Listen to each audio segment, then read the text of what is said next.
हाँ, कल बच्चों अपन ने बात कर ली थी कि बार मैग्नेट, मैं बोलता हूँ bar magnet is identical to dipole, electric dipole.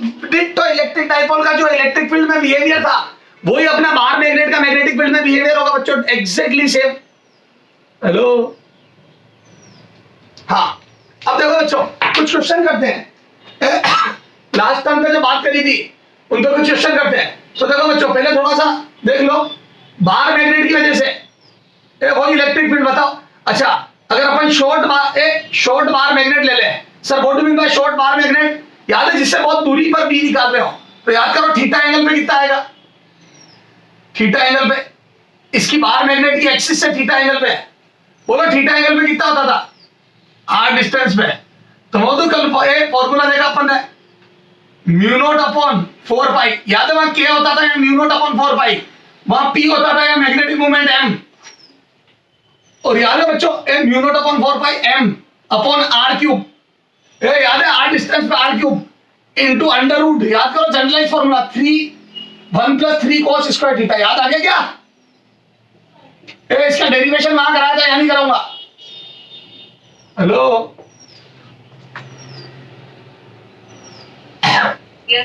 याद है वहां पे होता था केपी अपॉन आर क्यूब। ये के होता था याद, constant K P upon R cube. M की जगह बच्चों पी होता था, K P upon R cube 1 + 3 cos square theta. याद आया? हेलो, और डायरेक्शन के लिए भी एंगल देखा था, याद करो। डायरेक्शन के लिए भी एंगल देखा था, याद कर। इस वाली लाइन से नहीं देखा था ई नेट का एंगल? हेलो, इस एंगल से ई नेट, यहां पे बी नेट आएगा, बोलो ये अल्फा। याद करो अल्फा की वैल्यू क्या थी, बोलो कोई बताएगा? बोलो तो tan अल्फा बराबर कितना आया था बताओ? हेलो, tan अल्फा बराबर है, किसी को याद नहीं? गजब पढ़ाई करता। बोलो शायद 1/2 tan थीटा आया था क्या? Yes sir. Theta is this angle. ये जो लाइन है वो एक्सिस से जो एंगल बनाती है, जिस लाइन पर पॉइंट पी लाई कर रहा है, जहां पर अपने को बी निकालना है, तो वो तो डिट्टो पूरा का पूरा कट कॉपी पेस्ट है इलेक्ट्रिक डाइपोल का। चला जाए एक तो क्वेश्चन करते हैं। अच्छा बताओ एक्सिस में कितना आ जाएगा? यहीं से बी एक्सिस, तो वो तो मैग्नेट की एक्सिस पे अगर शॉर्ट मैग्नेट है तो याद है म्यू नॉट एक्सिस पे थीटा बराबर 0 लिख दो, 8 एक्सिस। तो कल ये सब डिराइव कर दिया था अपन, थीटा बराबर 0। तो जैसे ही थीटा 0 डिग्री रखा तो बी एट एक्सिस, बोलो कितना आ जाएगा? तो बोल दो म्यू नॉट अपॉन 4 पाई, अंदर से cos थीटा 1 रखते ही cos थीटा 0 रखते ही cos थीटा 1 हो जाएगा, तो अंदर 1 + 3 4 आ जाएगा, रूट लूंगा तो 2 आ जाएगा। हेलो, तो बोल दो 2m/r³। और ये अपने को पता ही इतना ही होता है, 2kp/r³ होता है ना वहां,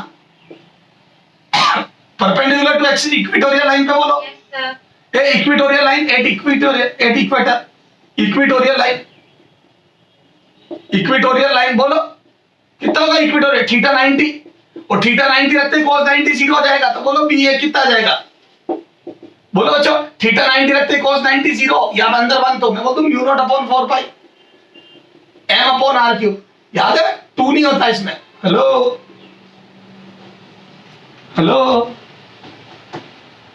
पर शॉर्ट मैग्नेट होनी चाहिए बच्चों, बहुत दूर निकालना मैग्नेट से। चला जाए तो क्वेश्चन करते इस पे। ये मैग्नेट है, ये मैग्नेट का एग्जांपल ले लो। ये मैग्नेट एक में ही बना रहा हूं सारी। ये एक शॉर्ट मैग्नेट है, इसका मैग्नेटिक मोमेंट बच्चों 1 एम्पियर इंटू मीटर स्क्वायर है। Hello, okay. और ये साउथ पोल है, नॉर्थ पोल है, इससे यहां पे निकालो पी पॉइंट है, ये पी पॉइंट 2 मीटर दूर, आर बराबर 2 मीटर दूर पी पॉइंट यहाँ, ये क्यू पॉइंट यहाँ पे, ये भी आर बराबर 2 मीटर दूर।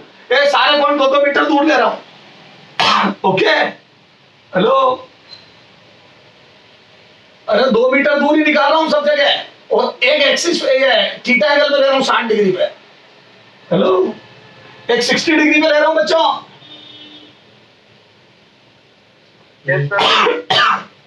बोल मेरे बच्चे, और वही आर बराबर 2 मीटर निकालो बी पॉइंट पर, एस पॉइंट पर, तो तीनों जगह बी निकालो।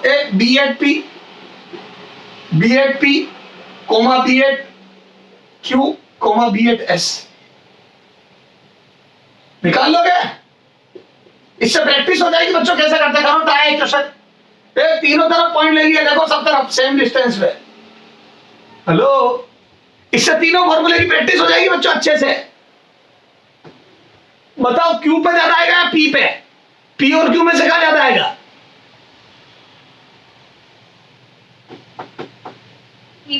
हाँ, पी पे ज्यादा आएगा क्योंकि एक्सिस पे डबल आता है। मैं बोलूं बच्चों बीपी डबल आएगा। हेलो, बीपी बीक्यू से डबल आएगा। चला जाओ, मैं कर रहा हूं सॉल्यूशन, देखो इधर। इस क्वेश्चन का सॉल्यूशन मैं कर रहा हूं बच्चों, इधर देख। हाँ, ये हटा दो बच्चों फॉर्मूले, ये तो सब याद है तुम्हें। हेलो, अरे बेटा ये तो कल देख लिया था ना अपन ने। Yes sir. तो बी एट पी, तो वो तो एक्सिस में फॉर्मूला था बच्चों, mu not upon 4 pi into 2m upon R cube. खत्म। हेलो, बोल मेरे बच्चे। हाँ, तो कितना आ जाएगा? 2m अपॉन आर क्यूब रखो वैल्यू। तो बोल दो म्यू नॉट की वैल्यू 4 पाई इंटू 10 की पावर -7 होती है, पता है क्या? और 2 m की वैल्यू बोलो तो m दिया हुआ 1, m की इसमें आर क्यूब की वैल्यू 2 का क्यूब आ जाएगा। तो बोल दो बच्चे ये 4 पाई से 4 पाई गया और 1 2 कैंसिल हो गया। तो बोल दो बच्चे 1/4। तो बोल दो दिस इज 1/4 इंटू 10 की पावर -7 टेस्ला। हेलो, अब इसको चाहो तो 2.5 इंटू 10 की पावर -8 टेस्ला, चाहो जिस फॉर्म में लिख दो। हेलो, अरे ये 1/4 बचा ना नीचे, तो 1/4 को 0.25, तो मैं 2.5 इंटू 10 की पावर -8 कर दिया। 10 का मल्टीप्लाई 10 का डिवाइड, कैलकुलेशन कर लोगे ना बच्चों? हाँ, B8 क्यों बताओ? तो बिना सोल के बता दो, इसका आधा आएगा क्योंकि डिस्टेंस सेम है, 2 मीटर इधर 2 मीटर इधर, तो हाफ आएगा इधर। फिर भी अपन सोल्व कर लेते हैं, mu not upon 4 pi m upon R cube. अब मैं बोलता हूँ इसका जस्ट हाफ है क्योंकि r सेम है वो सब सेम है, तो हम सॉल्विंग बोलो कितना आ जाएगा इसको सॉल्व करने पे? वो तो हम सॉल्विंग आधा लिख दो इसका। हेलो,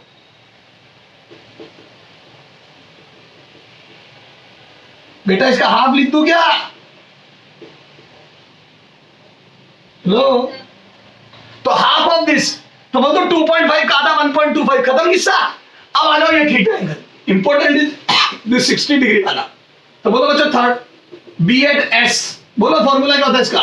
तो बोल दो mu not upon 4 pi m upon r cube under root 1 plus 3 cos square theta, this is the formula. Hello, theta angle पे फॉर्मूला ये होता है, याद है क्या? रखो वैल्यू, तो रखो बच्चों। तो बोल दो ये तो आ जाएगा वही, ये कैंसिल हो गया, 4 सीधा लिख दूंगा इसको।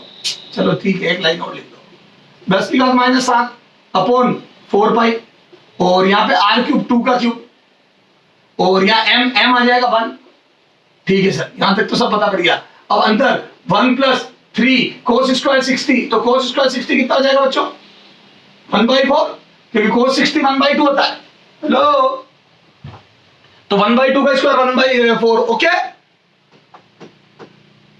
Hello, yes sir. 4 pi cancel हो गया, और यहां से बच्चों ये 4 एलसीएम दूंगा तो 7 बाई, ये नीचे 2 बन जाएगा। तो यहाँ पे देखो रूट 7 अपॉन नीचे बच्चों 2, एक यहाँ पे 4 एलसीएम आके बाहर आएगा, तो 2 की घात 4 16 इंटू 10 की घात -7 टेस्ला। इसको सोल्व करते रहना आप घर पे। हेलो, कर लोगे क्या? ये इन बिटवीन आएगा, इससे कम और इससे ज्यादा आएगा। 1.25 से ज्यादा और 2.5 से कम। ओके, तो बच्चों मेरा एम सिर्फ ये बताना था आपको कि बिल्कुल इलेक्ट्रिक डाइपोल वाली कैलकुलेशन है। हमने इसको और ज्यादा डिटेल में इलेक्ट्रिक डाइपोल में पढ़ा है, हालांकि मैंने सारी बातें यहां पे भी बता दी, डेरिवेशन वगैरह हर चीज बता दी है। ओके, कर लोगे? हेलो,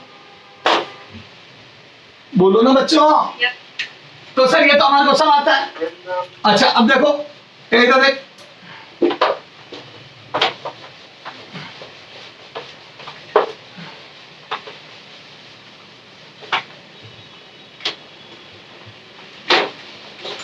अच्छा इधर देख, इसमें बेहतरीन क्वेश्चन ऐसे बनते हैं, देख इधर देख।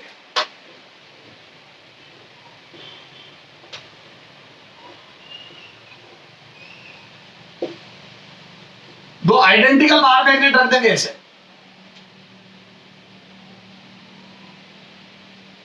और एक पी पॉइंट ले लेंगे। ठीक है, देखो अच्छा क्वेश्चन कैसे बनता है। ये बाहर का है ना, ये पी पॉइंट ले लिया,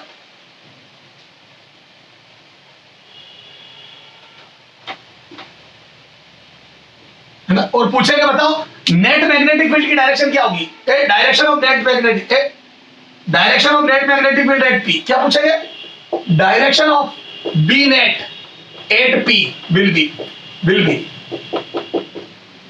ठीक है, A1 B2 C3 D4 ऐसे।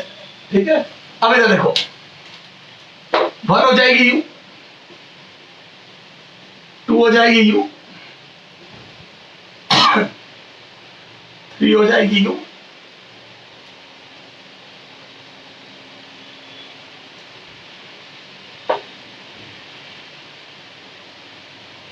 4 हो जाएगी U, 5 हो जाएगी U। ठीक है, ये 5 दे दी, चलो ये ऑप्शन 5 भी दे दिया, 5 दे दी। अब बताओ, अब जो जिसने डायरेक्शन पे ध्यान नहीं दिया मैग्नेटिक फील्ड की, वो भी बर्बाद हो गया। जिसने ये नहीं देखा कि बाहर मैग्नेटिक फील्ड की डायरेक्शन क्या होती है, वो भी खत्म हो गया। बताओ कैसे करोगे।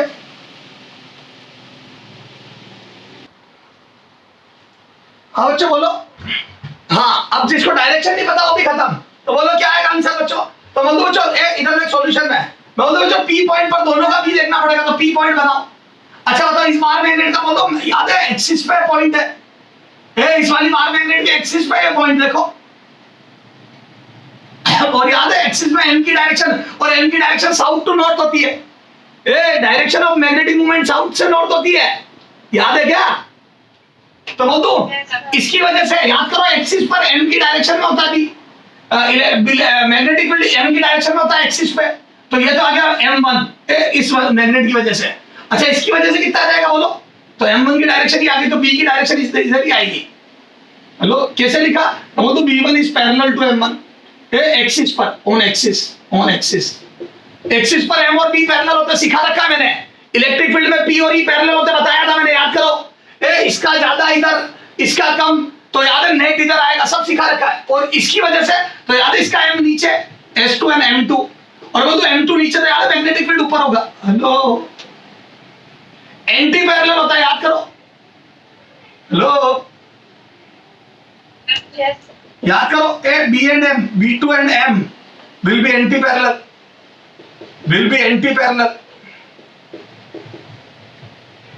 क्योंकि बच्चों परपेंडिकुलर टू एक्सिस ऐसा ही होता है। लो याद आया बच्चों, पढ़ाई पूरी। तो B2 ऊपर होगा, B1 इधर होगा, तो मतलब बच्चों नेट इधर कहीं आएगा। हेलो तो अपने से एग्जैक्ट कुछ नहीं पूछा, अपने से तो डायरेक्शन तो बोल दो 5 फुट विद आंसर। हेलो बेहतरीन चीज है बच्चों, जिन्होंने डायरेक्शन में थोड़ा भी गलती करी है वो बर्बाद है। बोलो यस सर। बेटा इसमें सब चीजें आ गई, तो बार मैग्नेट के जैसा का जैसा इलेक्ट्रिक डाइपोल में भी ये क्वेश्चन बन सकता है, तो आप तैयार रहो मेंटलिटी दोनों के लिए। Okay sir. अच्छा भाई बात बता, इसी का न्यूमेरिकल करो, या तक नोट करो, इसी में न्यूमेरिकल बना रहा हूं, उसको नोट करो पहले, जल्दी कर फटाफट। चला गए, जल्दी करो।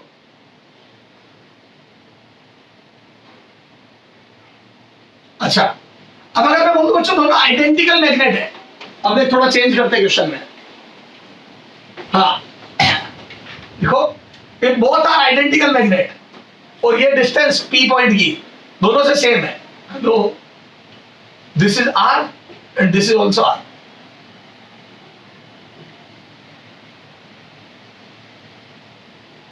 ये भी R है और ये भी R है। ठीक है, ये P पॉइंट की दोनों मैग्नेट से डिस्टेंस सेम है, दोनों मैग्नेट के सेंटर से डिस्टेंस सेम है। ठीक है, if both magnet are identical, magnet are identical with magnetic moment M, then B net at P then net magnetic field at P, B net at P will be, बोलो कितना होगा? P point पर B net बताना with direction, करो try फटाफट। तो वो तो बच्चों इस जगह पर जो बी नेट होगा, मैं तो बच्चों इस वाली मैग्नेट ए इसको 1 बोलूं और इसको 2 बोलूं, तो वो तो दोनों है आइडेंटिकल, दोनों का एम सेम होगा। देखो हेलो, जो एम इसका होगा बच्चे वही एम उसका होगा, क्योंकि आइडेंटिकल मैग्नेट है, बिल्कुल एक जैसी, तो मैग्नेटिक मूवमेंट अलग हो ही नहीं सकता। और अभी बताया था ना पिछले क्वेश्चन में, तो वो तो यहाँ पे 2 पी होंगे, एक B1 इधर होगा और एक B2 ऊपर होगा। एक B1 M की डायरेक्शन में होगा, एक अपोजिट टू M होगा, परपेंडिकुलर टू एक्सिस। ये दोनों बातें मैं पिछले क्वेश्चन में बता चुका हूं, इसलिए थोड़ा सा यहाँ डायरेक्ट लिख दिया। ओके हेलो, अच्छा ये वैल्यू कितनी होगी B1? तो बोलो B1 कितनी होगी?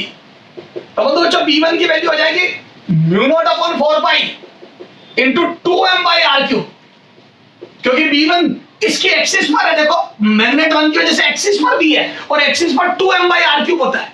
अच्छा B2 कितना होगा? B2 वो उसका परपेंडिकुलर टू एक्सिस है, देखो इस मैग्नेट के एक्सिस के परपेंडिकुलर है, तो बोलो B2 कितना हो जाएगा? तो बोलो mu naught upon 4 pi m upon r cube. Hello, equation 2 बोलो। Hello, Yes, sir. तो बताओ बी नेट कितना आ जाएगा? बी नेट, तो बोलो बी नेट आ जाएगा बच्चों B1 square plus B2 square का रूट अंडर। बोलो, तो वो तो B1 स्क्वायर, तो वो तो इसका स्क्वायर प्लस इसका स्क्वायर का रूट अंडर, तो मैं कॉमन ले रहा हूं, थोड़ा डायरेक्ट लिख रहा हूं, तो वो तो म्यू नॉट अपॉन 4 पाई और m upon r cube common ले लिया, और अंदर जब होएगा बच्चों तो इसका स्क्वायर में 4 आएगा और उसके स्क्वायर में 1 आएगा, तो वो तो रूट 5 आ गया। Mu not upon 4 pi root 5m upon r cube. देखो ये 2 से भी थोड़ा ज्यादा आया, हाँ, क्योंकि 2 अकेले से थोड़ा ज्यादा आएगा, क्योंकि ये भी ऐड हो गया, थोड़ा वेक्टर सम हुआ, तो डायरेक्ट ऐड नहीं हो गया सब। बोलो, तो ये तो आ गया मैग्नीट्यूड, ये तो वैल्यू आई है, सिर्फ डायरेक्शन बताओ। ये तो सिर्फ डायरेक्शन, मैग्नीट्यूड आया, डायरेक्शन बताओ। तो मतलब बच्चों ये स्क्वायर करके ऐड क्यों करा, समझ में आ गई बच्चों? दोनों 90 डिग्री पे है, तो 90 डिग्री में B net B1 square plus B2 square plus 2B1 B2 cos 90 का रूट अंडर, तो मैंने सीधा कर दिया, क्योंकि याद है पाइथागोरस लगा दी मैंने। हेलो, अरे मैंने थोड़ा डायरेक्ट कर दिया यार, B2 को इधर शिफ्ट करके, आता है ना वेक्टर? Yes, sir. अरे 2 वेक्टर परपेंडिकुलर होते हैं तो सोल्व करना आता है क्या?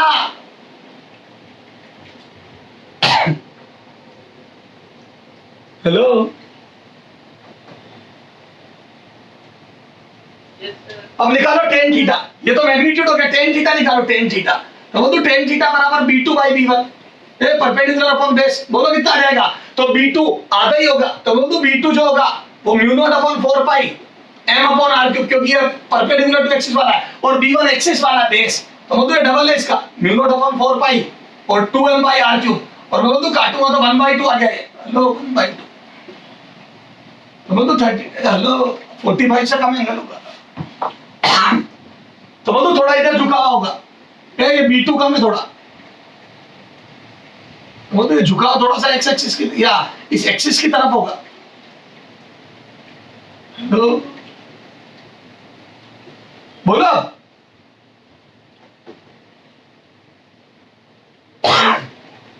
खत्म? बोल बच्चे, हेलो, अरे जल्दी बोलोगे तो जल्दी चलेंगे। अच्छा, अब बाहर मैग्नेट यूनिफॉर्म मैग्नेटिक फील्ड में, बाहर मैग्नेट को यूनिफॉर्म मैग्नेटिक फील्ड में रख दिया। जैसे देखो बच्चों, थोड़ा न्यूमेरिकल डेटा सेट करो, नहीं तो कैलकुलेशन ज्यादा हो जाएगी। यूनिफॉर्म मैग्नेटिक फील्ड में बाहर मैग्नेट को रखो और अलग अलग पोजीशन में सब चीज निकालो। इधर देखो, अच्छा, यूनिफॉर्म मैग्नेटिक फील्ड में रखोगे तो कल सारे फॉर्मूले डिराइव करा दिए थे। बोलो क्या था? तो बोलो टॉर्क, तो बोल दो भाई जैसे वहां P क्रॉस C था या M क्रॉस B होगा। अरे बताया था क्या कल? हेलो,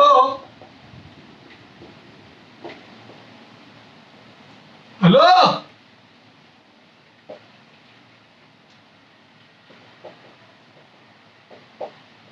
और एनर्जी हो जाएगी mb cos थीटा माइनस का,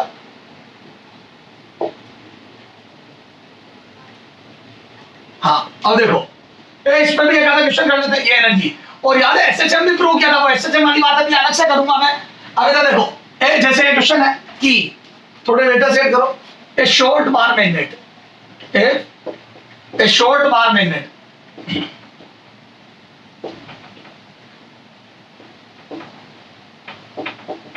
having m equal to 0.32, ये चलो m equal to 1 ampere into meter square is placed in a uniform magnetic field,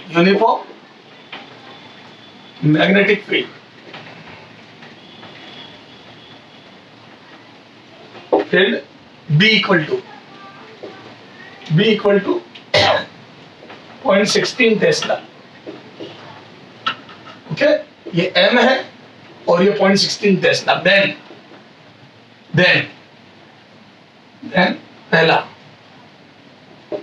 to maximum, maximum torque पूछ सकते हैं। Second potential energy, minimum potential energy, you minimum, ठीक है। Third work done, अलग अलग चीजें पूछेंगे। W रिक्वायर्ड टू रोटेट, अब देखो आपकी समझ, टू रोटेट फ्रॉम, ये सब मैंने इलेक्ट्रिक डाइपोल में भी कराए थे, from stable equilibrium to stable equilibrium, कल सब समझा दिया था। From stable equilibrium to, from stable equilibrium to unstable, stable equilibrium to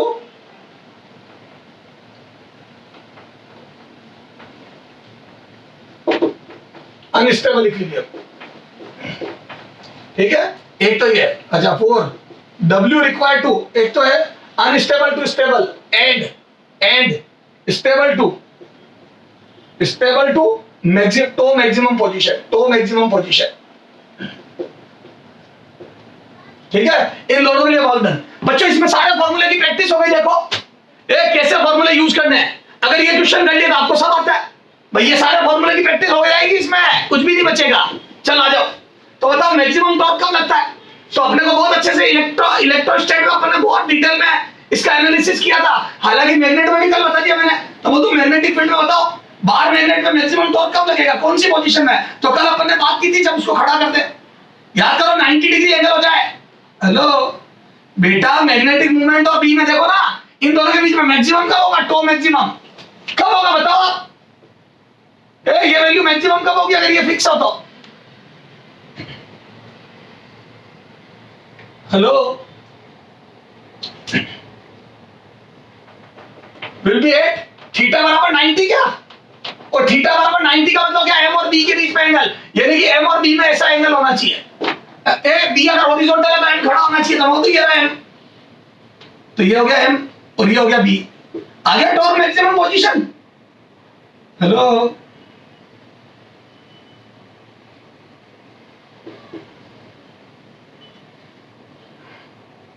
बोलो।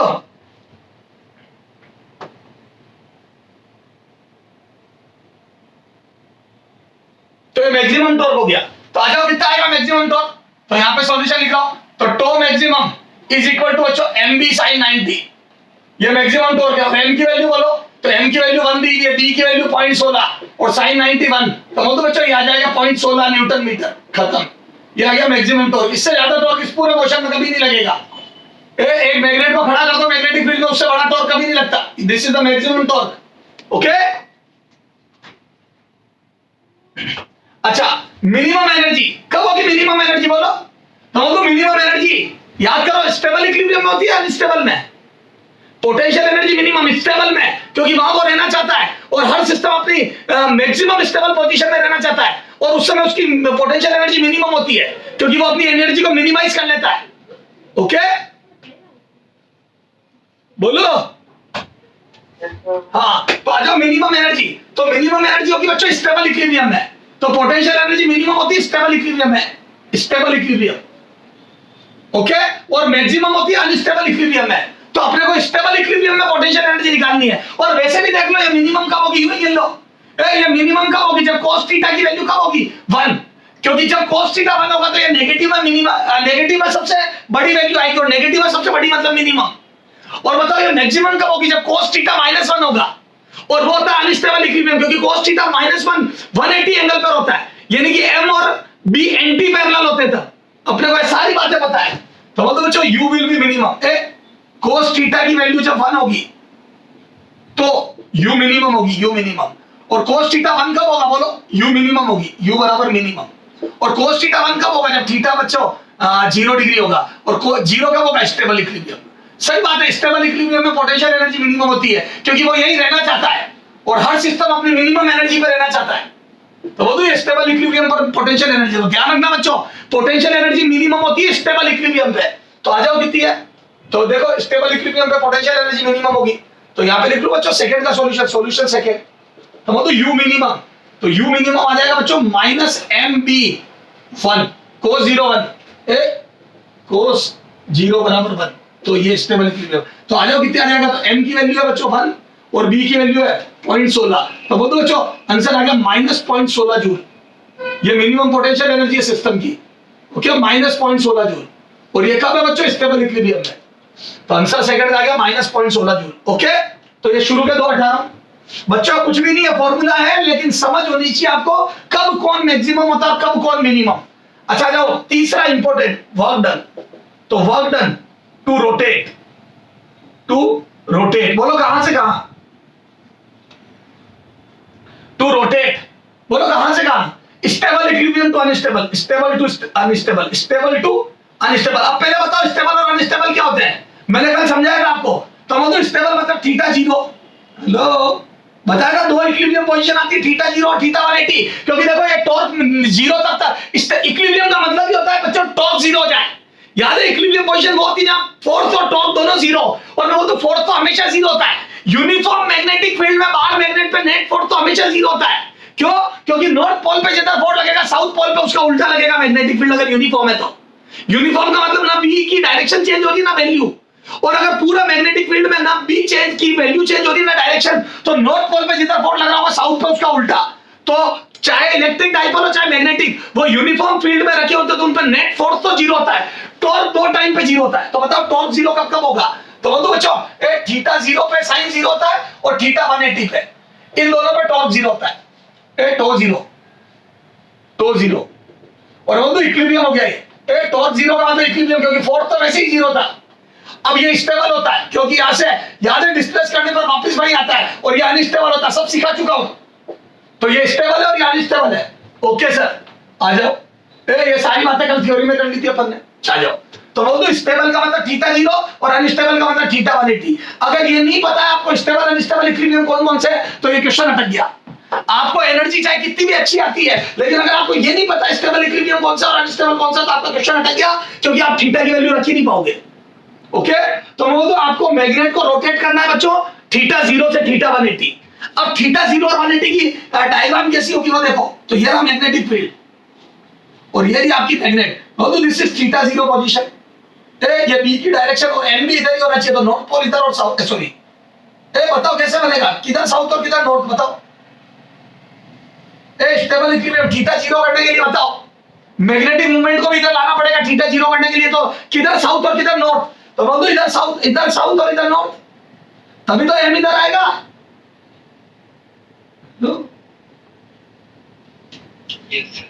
तो बोल दो बच्चों यू मैग्नेट पड़ी थी और इसको रोटेट करके उल्टा करना है, एम को 180 पे करना है, तो बोल दो ऐसा करना है। सेकंड पोजीशन ऐसी हो जाएगी, ये पोजीशन 1 और ये पोजीशन 2, ऐसा करना है आपको उल्टा, लो ताकि एम इधर आ जाए।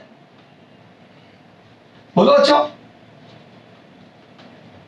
तो बोलो इस पोजीशन से यूं घुमाना है, बोलो इसमें वर्क डन निकालना है। yes. तो मुझे मेहनत करनी पड़ेगी, क्योंकि स्टेबल इक्विलिब्रियम से मैं जबरदस्ती इसको अनस्टेबल बना रहा हूं। तो आ जाओ कितनी मेहनत करी, तो बोलो इसमें वर्क डन हमेशा ध्यान रखना, electric uniform electric field single uniform magnetic field में अगर आप डाइपोल को और बार मैग्नेट को घुमाते हो तो वर्क डन एनर्जी से निकालो, क्योंकि इंटीग्रेशन करना पॉसिबल नहीं है बार बार, तो वो तो एनर्जी से करूंगा। आ जाओ एनर्जी से करते हैं। ये हटा दो बच्चों, ये हटा दो, अभी आप दे दो, चलो आ जाओ। तो मैं बोलूं इंटीग्रेशन से नहीं करूंगा, तो सर मैं करूंगा बच्चों एनर्जी से। तो बोलूं बच्चों work done is equal to final potential energy of system minus initial. बोलूं ये हो गया वर्क डन। तो याद करो वर्क डन निकालने का एक और तरीका ये होता है पोटेंशियल एनर्जी का डिफरेंस, और अगर मैंने वर्क किया तो गारंटी ले रहा हूं फाइनल पोटेंशियल बढ़ गई होगी। सही बात है, अगर आप स्टेबल इक्विलिब्रियम से अनस्टेबल में ले जा रहे हो तो एनर्जी बढ़ा रहे हो आप सिस्टम की। सिस्टम जाना ही नहीं चाहता वहां, आप जबरदस्ती कर रहे हो, और आप जबरदस्ती करोगे तो आप वर्क करोगे, और आप वर्क करोगे तो एनर्जी बढ़ेगी, आपकी एनर्जी जाएगी, सिस्टम की बढ़ेगी। बोलो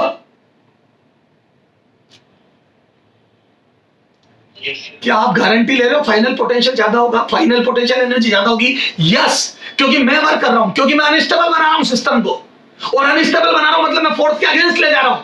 सिस्टम अनस्टेबल तब बनता है जब फोर्स के अगेंस्ट ले जाते हो आप। ओके सर, तो सर पूरी फील आ रही है क्योंकि हमने इलेक्ट्रो में इसको बहुत अच्छे से समझा था, इनफैक्ट मैग्नेट में भी समझ लिया। तो मैं गारंटी देता हूं ये ज्यादा आएगा, मतलब ये टोटल पॉजिटिव आंसर आएगा। चलो चेक करते हैं। तो मतलब पहला आ जाएगा माइनस एम बी, फाइनल में एंगल 180 है, यहाँ एंगल 180 है, तो मतलब फाइनल हो जाएगा कोस 180। अब ज्यादा रामायण नहीं गाते और डायरेक्ट लिखते हैं, माइनस इनिशियल पोटेंशियल बोलो तो बोल वो हो जाएगी माइनस एम बी कोस 0। ये माइनस तो फॉर्मूले वाला है और ये मैंने लगाया बीच वाला। ओके आ जाओ, ये कितना आ गया? तो बोल कोस 180 माइनस 1, और ये माइनस माइनस प्लस, तो मैं बोल ये आ जाएगा एम बी, और ये माइनस माइनस प्लस, और कोस 0 1, फिर कोस 0 तो हो जाएगा 1, और कोस 180 हो गया माइनस 1। ओके हेलो,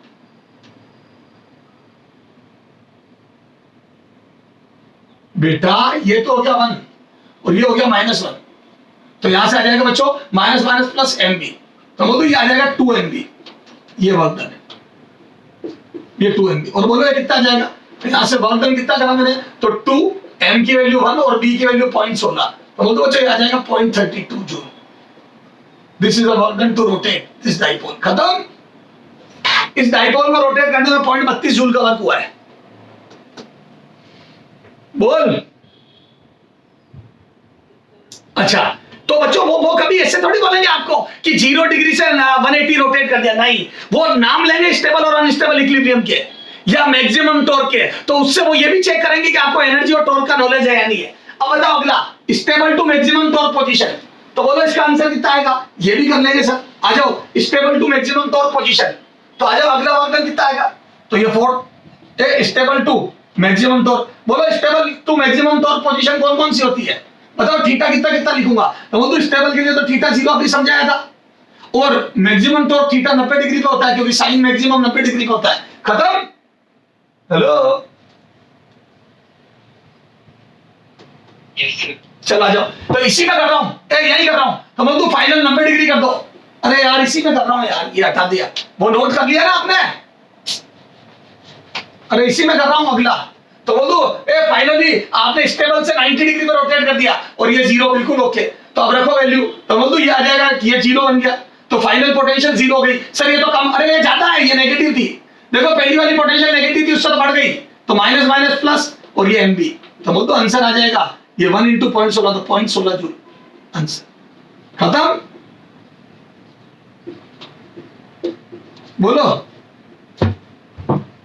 तो 0 से 90 डिग्री घुमाने में 0.16 जूल का वर्क डन होगा और 0 से 180 घुमाने में बच्चों 0.32 जूल का वर्क होगा। खत्म। हेलो चलो, तो मैं बोलता हूं बच्चों यूनिफॉर्म मैग्नेटिक फील्ड में जो टर्मिनोलॉजी यूज की जाती है वो सारी मैंने बता दी आपको।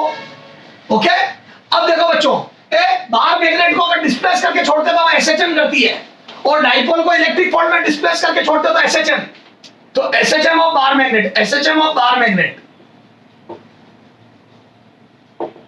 इन uniform B, in uniform B. Okay, तो देखो आप बाहर मैग्नेट को थोड़ा सा डिस्प्लेस करके छोड़ोगे, ज्यादा करोगे तो नहीं, थोड़ा सा डिस्प्लेस करके छोड़ोगे तो एसएचएम करेगी। Okay,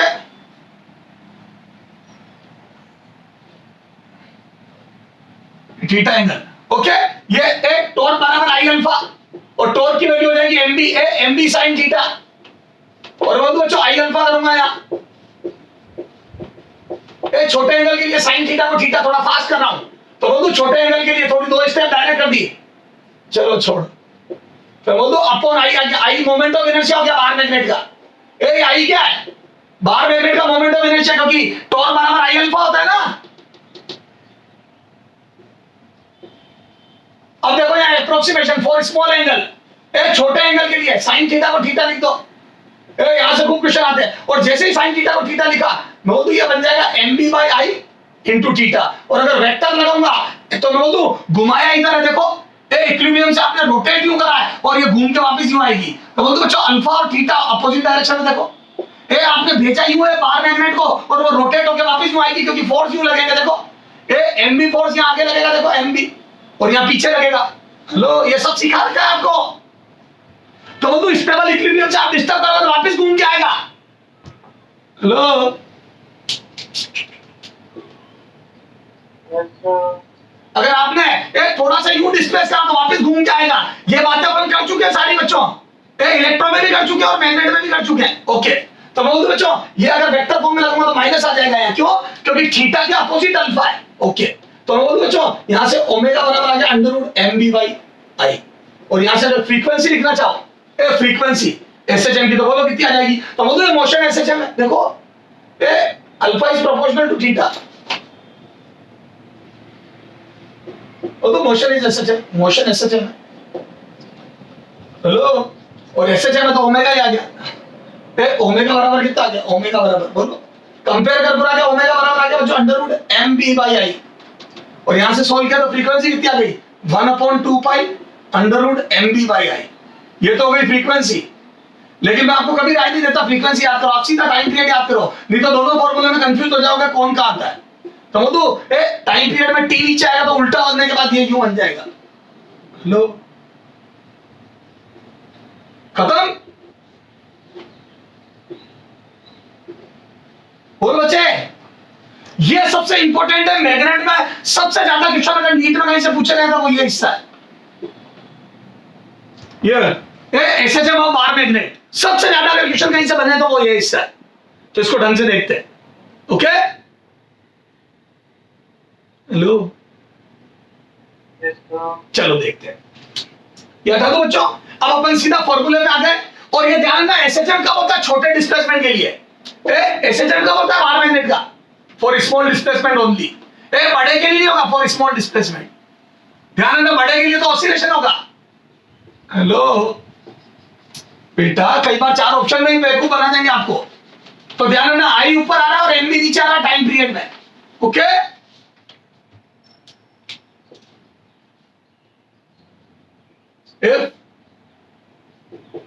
a bar magnet, if time period of a bar magnet,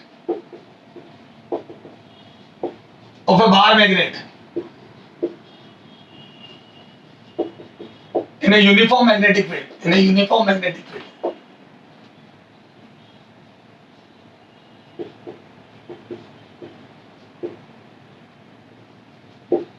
time period of SHM of a bar magnet in a uniform magnetic field is T naught. Okay, ध्यान रखना पहला टाइम पीरियड T नोट दे दिया मैंने। कई बार वो frequency की बात करते हैं कि इतने मिनट में इतने ऑसिलेशन करती है मैग्नेट, वही बोलेंगे कि 1 मिनट में 120 ऑसिलेशन करती है। तो बोल दो बच्चों पर सेकंड हो गया 2 ऑसिलेशन, यानी कि फ्रीक्वेंसी आ गई। तो ध्यान रखना, फिर फॉर्मूला उल्टा लगाना, तो वहां पे आ जाएगी 2 राउंड पर सेकेंड। 1 मिनट में 120 ऑसिलेशन, तो बोल दो 2 ऑसिलेशन पर सेकेंड, वो फ्रीक्वेंसी है 2 ऑसिलेशन पर सेकेंड। हेलो, बोलो। हाँ, अब देखो time period is T not. Now find out new time period. अब जो जो पूछ सकते हो बता देता हूं। New time period T dash if अब इसमें केस दे रहा हूं अलग अलग, जो जो बनते हो सारे केस समझा रहा हूं। First, if magnetic value of B is increased by factor 4। बोलो, मैग्नेटिक फील्ड की वैल्यू को 4 गुना कर दूं तो बताओ नया टाइम पीरियड कितना हो जाएगा। ओके, ट्राई करो। Second, if bar magnet is cut horizontally, is cut in two equal parts, is cut in two equal parts sidewise, parts sidewise बोलते हैं horizontally, और equal parts horizontally, या बोलेंगे along axis, then time period for time period, then time period, new time period for individual part, new time period for one part in same magnetic field, one part in same B, in same magnetic field, in same B. Okay उसी magnetic field में एक part का time period बताना है ना। पहले T note था तो अब नया बताना है इसकी कंपैरिजन में, तो सारे आंसर टी नोट की टर्म्स में बताने। बेटा बहुत बेहतरीन क्वेश्चन है।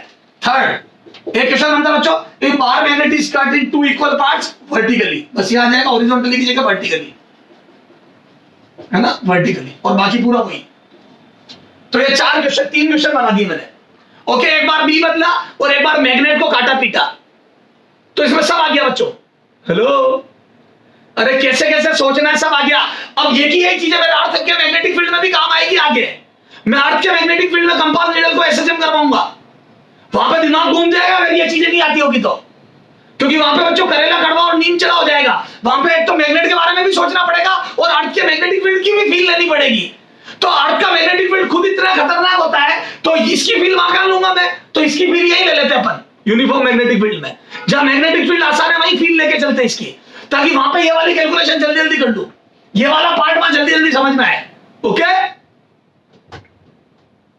हेलो, हाँ, क्योंकि वहां पे बच्चों यही नहीं पता पड़ेगा कि अर्थ का वर्टिकल मैग्नेटिक फील्ड, अर्थ के मैग्नेटिक फील्ड का वर्टिकल कंपोनेंट एसएचएम करवा रहा है हॉरिजॉन्टल, उसमें बच्चा घूम जाता है, फॉर्मूले रट रट के आता है।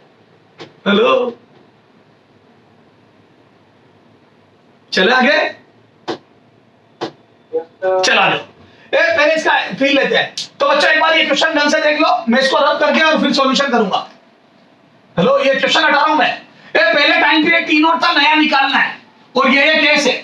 चला जाओ, यहां पे सॉल्यूशन करेंगे अपन। सॉल्यूशन फर्स्ट, हाँ पहला तो मच्छर है। मैं बोलता हूँ टाइम पीरियड का फॉर्मूला एएसवी नो, बोलो आप क्या जानते हो टाइम पीरियड क्या होता है? यूनिफॉर्म मैग्नेटिक फील्ड में एसएचएम का टाइम पीरियड एएसवी नो, क्या जानते हो बोलो? तो टाइम पीरियड का फॉर्मूला होता है 2 पाई अंडर रूट, बोलो कौन ऊपर कौन नीचे। अब अगर बच्चों अगर आप फ्रीक्वेंसी और टाइम पीरियड दोनों के फॉर्मूले याद करते हो तो यहाँ गलती कर दोगे। तो बच्चों आई ऊपर और एम बी नीचे, मैं तो एक ही फॉर्मूला याद करता हूँ ताकि मिस्टेक नहीं हो। अब फ्रीक्वेंसी का इसी से उल्टा कर देना, तो याद एक करो। लो फ्रीक्वेंसी में क्या है, इसका उल्टा कर देना बेटा, पर रटो एक को ताकि गलती नहीं हो। तो बच्चों ये होता है। हेलो अब बताओ बी नीचे आ रहा है, तो as B increases by factor 4, as B increases by factor 4, अगर आपने 4 गुना कर दिया by factor 4 तो बोलो क्या हो जाएगा? तो 4 गुना कर दोगे तो टाइम पीरियड जो पहले था उसका आधा आ जाएगा। पहले जो भी था उसका आधा डायरेक्ट लिख दो। मैं ज्यादा कबड्डी नहीं डायरेक्ट लिख रहा हूं, तो वो B बढ़ाने से टाइम पीरियड 1/4 हो जाएगा। सही है क्या? यस सर, बी की वैल्यू 4 गुना कर दी 4 बी नॉट, तो टाइम पीरियड बाई 4 हो जाएगा या बाई 2 हो जाएगा 4 का रूट। हेलो अरे यहाँ 4 आएगा या 2 आएगा? अगर यहाँ 4 टाइम्स कर दूंगा तो हेलो, अरे रूट बी के इनवर्सली प्रोपोर्शनल है ना बेटा, तो बी 4 गुना करेगा तो टाइम पीरियड आधा होगा ना रे। बोल ही नहीं दो। अब सुनो, ये 4 ऑप्शन ऐसे होते तो नया time period T naught, 2 T naught, सी 4 टी नॉट या 4 टी नॉट बाई 2, बोलो तो दिमाग से कैसे टिक करते हैं मैं बताता हूं। ये तीनों नहीं हो सकते सर, कैसे बताता हूं। बताओ आपने मैग्नेटिक फील्ड बढ़ाया या घटाया?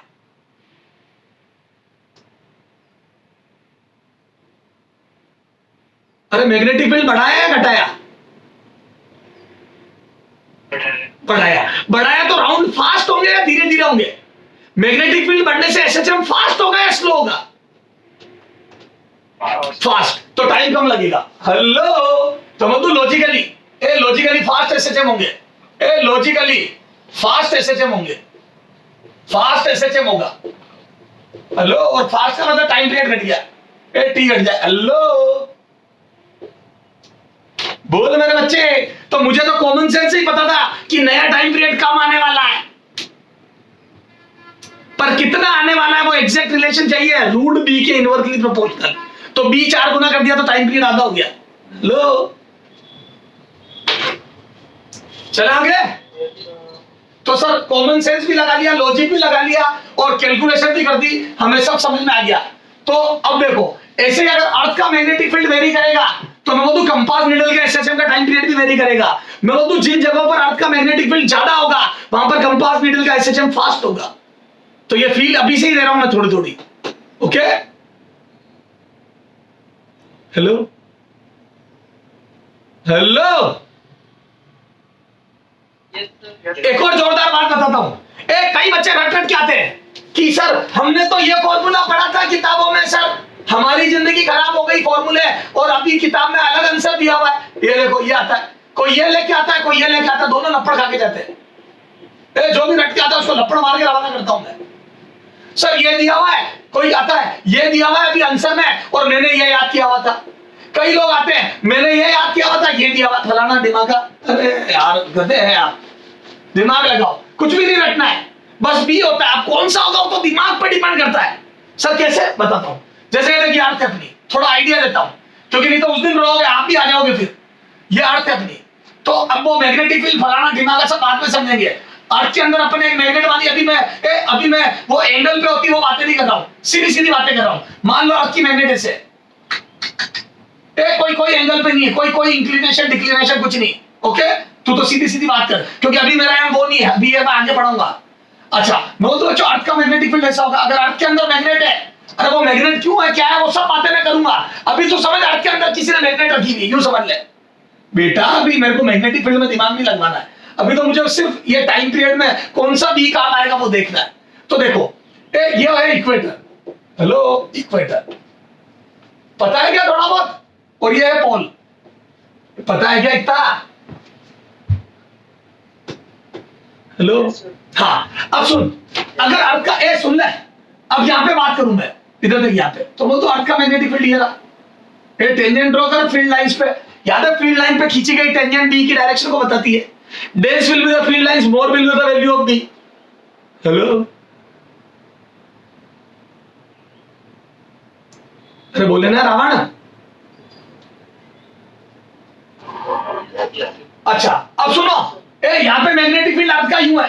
ये देख, एक बात यहां करी मैंने, ये अर्थ का मैग्नेटिक फील्ड है। ओके, अर्थ।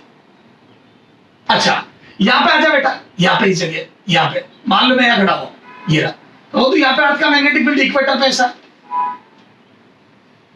हेलो, बोल मेरे बच्चे। हेलो, अच्छा सुन, इधर देख, अब इधर देखना, मेरे पास दो तरीके, सुनना पहले, ये क्या इजी बात होगी, क्या करता हूं मेरे पास दो तरीके, मेरी कंपास नीडल यूं रखूं मैं, समझ रहे हो ना, अर्थ की सरफेस के parallel. Hello hello, yes sir, hello मेरे बच्चे, यूं रखूं, देख यूं, और मैं बोल दूं ये देखो, ये प्लेन, ये देखिए ये प्लेन, इसको भी अर्थ के पैरेलल रखो, अर्थ की सरफेस के। तो बोल दो मेरा जो ग्राउंड है वैसी मैंने ये रख दी, और इसके अंदर मेरी मैग्नेटिक नीडल को मैं यूं रोटेट करूं, इधर देख, यूं यूं देख इधर, ये यूं दिखा रहा हूं, देख ऐसे ऐसे चल रहा हूं। हेलो, तो बोल दो अर्थ का हॉरिजॉन्टल मैग्नेटिक फील्ड ऐसे चल रहा है, देखो इस मेरी बाहर, ये मेरी कंपास नीडल, इसको यूं रोटेट करूं तिरछा, तो बोल दो ये घूम के वापस यूं आएगी। हेलो, ये देखो, ये नीचे की तरफ मैग्नेटिक फील्ड हो गया अर्थ का यहां, और मैं मेरी कंपास नीडल को यूं घुमाऊं, यूं, इधर देख, ये प्लेन के बाहर अंदर, समझ रहे हो ना, यूं यूं। हेलो, तो बोल दो मैं जैसे उसको यूं रोटेट करूंगा, यूं, बोल दो वो वापस यूं घूमेगी। हेलो, तो बोल दो अर्थ का हॉरिजॉन्टल है, इधर देखो, यहां से देखने पे कैसा नजर आएगा, इधर देख, यहां से देखूं तो कैसा नजर आएगा, तो बोल दो यहां से देखूं तो, इधर देख, यहां से देखूं तो बोल दो ऐसा मेरा पेपर नजर आएगा, देखो ये देख। हेलो, और ये अर्थ का मैग्नेटिक फील्ड नीचे नजर आएगा। हेलो, ये रहा देख, हेलो, ये रहा। बोल मेरे बच्चे, समझ नहीं आ रही क्या? ये यूं है तो अर्थ का मैग्नेटिक फील्ड क्यों नजर नहीं आ रहा है तेरे को इधर से? Yes sir. अरे यार फील्ड है बेटा, नहीं तो किडनी फेल हो जाएगी। ये रहा, ये रहा, ये अर्थ का मैग्नेटिक फील्ड नीचे है देखो। बोल ये रहा, हेलो, ये रहा। तो यूं, और मैंने कंपाउंड नीडल इसी पेपर में घुमाई देख, अर्थ का मैग्नेटिक फील्ड हर जगह नीचे यूं, ये पेपर यूं आउटवर्ड है यूं, और मैंने कंपाउंड नीडल यूं घुमाई तिरछी। तो बोल ये मेरी कंपाउंड नीडल। तो बता, मैं बोल दूं अर्थ का ये वाला मैग्नेटिक फील्ड ही तो ऐसे जम करवा रहा है देखो, ये नॉर्थ और साउथ, तो नॉर्थ को इधर खींच लेगा, साउथ को ऊपर, तो बोल दूं वापस इसको सीधी कर देगा।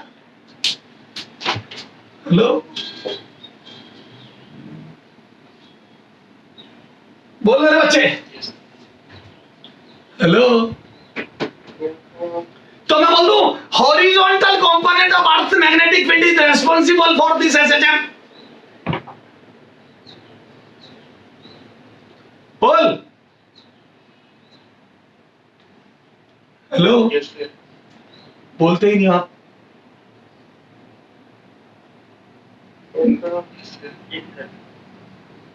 ओके, हाँ, अच्छा अब यहां आ जा। इधर देख, यहां पे मैं बोल दूं दो कंपोनेंट होंगे इस जगह, एक तो ये होगा और एक ये होगा, बी वर्टिकल और बी हॉरिजॉन्टल।